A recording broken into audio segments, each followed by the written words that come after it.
Hey everybody, RedPandaMining here. Welcome to the Cryptominerbros YouTube channel. This is a how to set up your Iceriver Kaspa KS3M. This is a 6 terahash model, 6,000 gigahash model that mines Kaspa. And the power consumption, which I can show you right now exactly, is 3,362 watts. So depending on your environment, depending on how fast the fans are running, the power consumption is going to be around there. So this is an ASIC miner that mines at about $100 a day currently. Right now the Kaspa network hash rate continues to climb. So depending on the price of Kaspa, the profitability may or may not come down or go higher, so who knows. But let's go through on how to set up one of these guys. Okay, so let's say you just unboxed it. This is the sample box that the KS3M came in. It does come with 2 foam pieces, one for the top and one for the bottom, and it's nice and thick, so it's nice and protected, as you guys can see. Now, it doesn't come with a power cable or anything like that. You will need to purchase a C20 to C14 power cable. I have it on the screen here. I bought mine from infinitecables.com, but it goes into a 240 volt 30 amp PDU, as this thing, as I just showed you, is going to take over 3,300 watts at 240 volt 30 amp. Okay, so this will not run on a typical 120 volt socket in North America. You will need to have infrastructure to be able to run this type of ASIC miner because of the power consumption. Okay, so make sure you have the infrastructure set up before, if you are going to purchase something like this or any other big ASIC miner out there that's going to require a lot of power. Okay, so you plug in your power cable, you switch it on.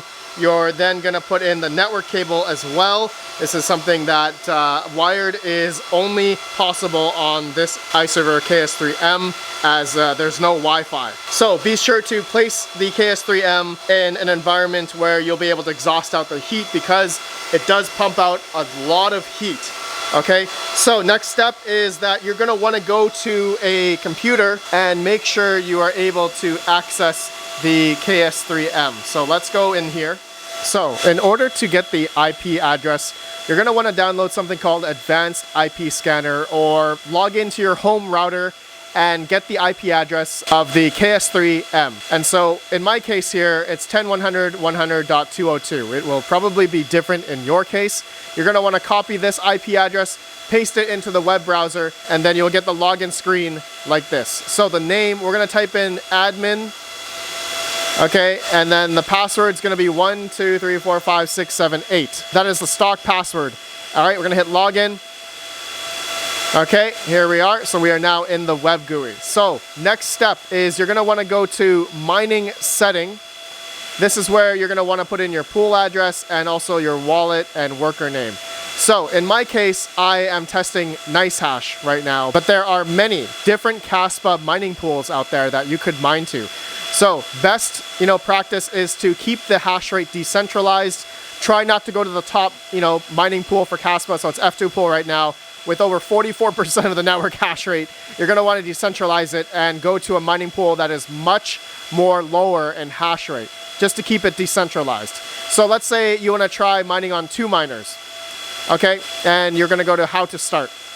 And so in this case, you're going to want to get the mining pool that is closest to your location. So if you're in USA, you're going to want to get the this one right here. For the KS3M specifically, you're going to want to copy this Kaspa pool address. Okay, so copy that. And we're going to go back to the web GUI. We're going to paste that into here. Okay, so make sure you have the stratum plus TCP : / and then the 2 miners link here. Now, the pool number 2 and pool number 3, this is where you're going to want to have the Europe and Asia as backup. So we're going to copy these 3, okay, and we're going to paste that into here. And then as well as the Asia, you're going to want an Asia pool just as a backup, just in case these other 2 pools go down. Most likely that won't happen, but just in case, best practice to do that. Okay, so we have all different 3 mining pools here. Next, you're going to want to copy your Kaspa address, okay, into the wallet and worker. So Kaspa address period your worker name. So period is then to distinguish the worker name on the mining pool.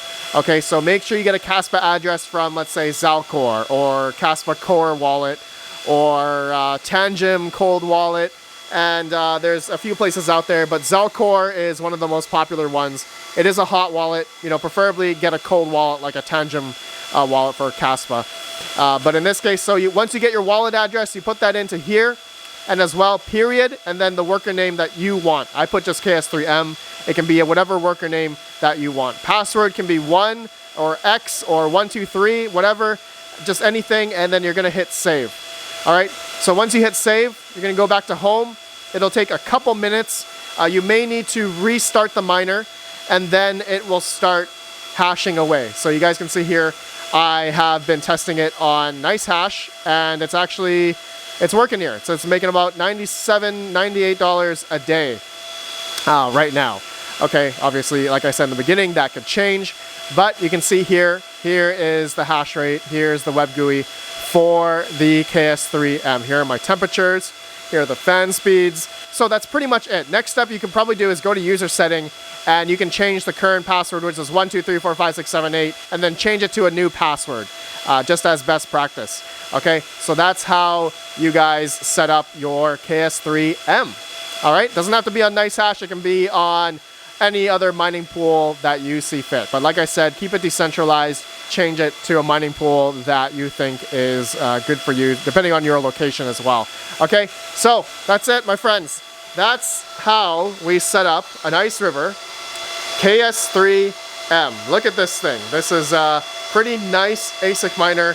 It's Kaspa's been pretty prominent over the past, I would say, couple of months, even 5 months or so, that, you know, once these Iceriver's started coming out, the profitability of them were really good, really good, especially if you were able to get in the first batch.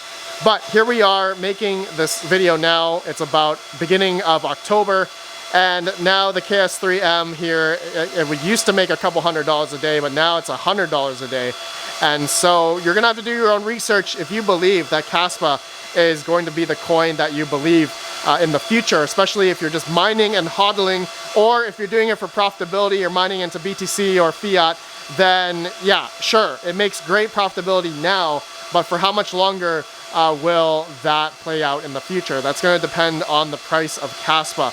But anyways, my friends, that's it for this video. This is just a quick one on how to set up your Iceriver KS3M. Thank you to Cryptominerbros. If you guys are interested in purchasing one, check it out. Cryptominerbros.com. They have the KS3M here for 16,000 USD. This price could change depending on when you are watching this video as well, but they also sell a bunch of other hardware as well. A lot of prominent, you know, ASIC miners on this website, Bitcoin, ASIC miners, and of course we got the Kaspa KS3M here, as you guys can see. Okay, so thank you to Cryptominerbros for this video. Thank you guys for watching. Hit that like on the Cryptominerbros YouTube channel here. I'll see you all in the next video. Have a good one. Peace out.